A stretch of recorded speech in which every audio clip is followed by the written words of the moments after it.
नमस्कार। कुछ वर्ष पहले मैंने आपके समक्ष एक करवा चौथ अहोई की नई कथा रखी थी। तो उससे संबंधित जिन लोगों ने सराहा है उनके लिए मैं बहुत बहुत धन्यवाद उनका करती हूँ।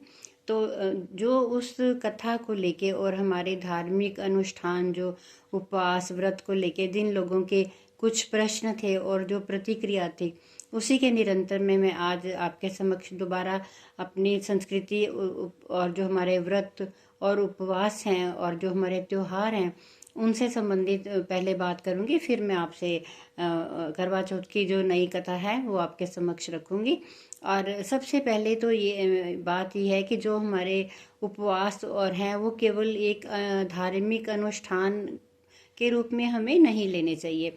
विशेष करके जो हमारा ये कर्तव्य बनता है कि जैसे हम अब ऊपर जाने की तैयारी कर रहे हैं, मैं ये कहूँगी तो अपनी आने वाली पीढ़ी को हम कुछ देके जाएं। जैसे हमारे पूर्वजों ने हमें उपवास और व्रत किया और हम उनकी जो है निरंतर कर रहे हैं, तो इसी प्रकार से हमारा भी कुछ बनता है ये कर्तव्य कि हम युवा पीढ़ी को बताएं कि केवल उपवास और व्रत जो है ये केवल एक अनुष्ठान नहीं है, इसके पीछे हमारी बहुत बड़ी एक साइंटिफिक जो है वो रीज़न है हमारा।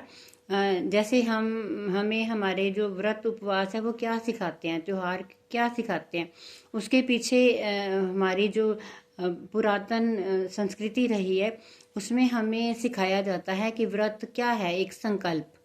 और जब हम व्रत या उपवास करते हैं तो हम किसी न किसी कथा के माध्यम से उसका जो है उपवास का अंत करते हैं कि आप अब मेरा व्रत पूरा हुआ। तो वो जो कथाएं हम सुनते आ रहे हैं, आज के युग में भी ऐसी बहुत सी सत्य कथाएं या अपने आसपास की घटनाएं हमें मिल जाती हैं जो हमें ये सिखाती हैं। तो कहने का भाव ये है कि व्रत और उपवास जो है एक संकल्प है, हमारी दृढ़ शक्ति है। और विशेष करके जो पहले ज़माने में कहते थे जो स्त्री रूप है वो पृथ्वी रूप है। पृथ्वी रूप क्यों माना जाता था कि पृथ्वी जो है वो हर कुछ सहने की क्षमता रखती है, तो स्त्री को पृथ्वी रूप माना गया था। तो इसीलिए ये जो है ज़्यादा उपवास और व्रत अनुष्ठान जो है स्त्रियां ही करती हैं। लेकिन आधुनिक काल में आपने देखा होगा कि जैसे अभी करवा चौथ का व्रत आएगा और अब होली का व्रत आएगा, जो आधुनिक पुरुष भी अपनी पत्नी के साथ करवा चौथ का व्रत रखते हैं। तो व्रत एक संकल्प है, एक दृढ़ हम लोगों को जो मानसिक दृढ़ता मिलती है। और जब हमारा संकल्प पूरा हो जाता है तो हम कहते हैं मेरा जो उपवास है वो पूर्ण हुआ। तो इसी निरंतर में हम क्या करते हैं कि ऋतुओं के साथ भी हमारे जो हैं व्रत उपवास जो हैं वो भी जुड़े हुए हैं।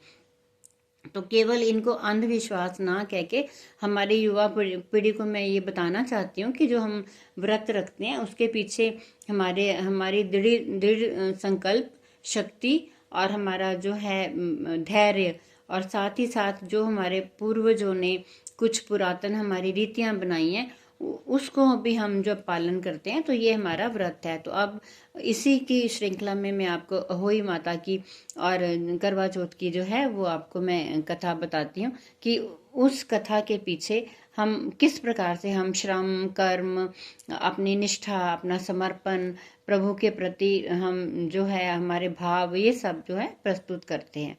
तो चलिए अब आगे हम सुनते हैं करवा चौथ की नई कथा।